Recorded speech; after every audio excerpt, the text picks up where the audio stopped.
And right now I'm in Studio B. I'm joined by Herald Tribune retail reporter Maggie Mendersky. Maggie, welcome. Thank you. And you just got back from the International Council of Shopping Centers Conference in Orlando, and you learned some things over there, starting with Macy's and potentially some good news for Southwest Florida.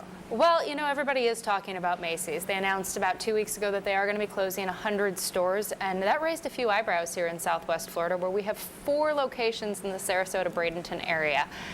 And so it had a lot of people asking, well, what is this going to mean for us? And as I'm talking with experts, it seems as though we may be bulletproof in that regard. While 4 Macy's in the area may seem like a lot, you got to look at the bigger picture of the country. And the other part of the factor is that people have kind of ignored that Southwest Florida corner for a while. The Sarasota-Bradenton area hasn't been as popular as some of the bigger sister cities around us.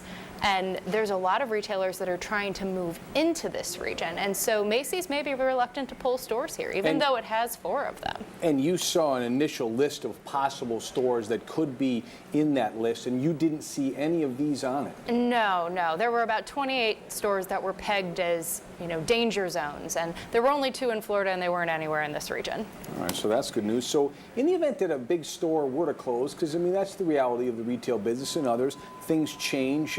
How could that potentially bode well moving into the future? Well, I talked to some of the experts, and there's a lot of innovation when it comes to what to do with these big empty department stores. And what developers are really looking at is how to return some of that foot traffic to these shopping centers that people used to visit at all the time.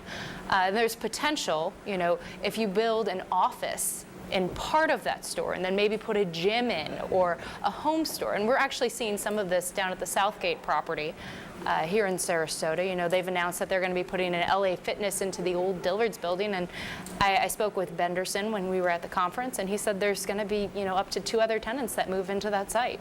Maggie Mendersky, good information. Thanks so much for joining us.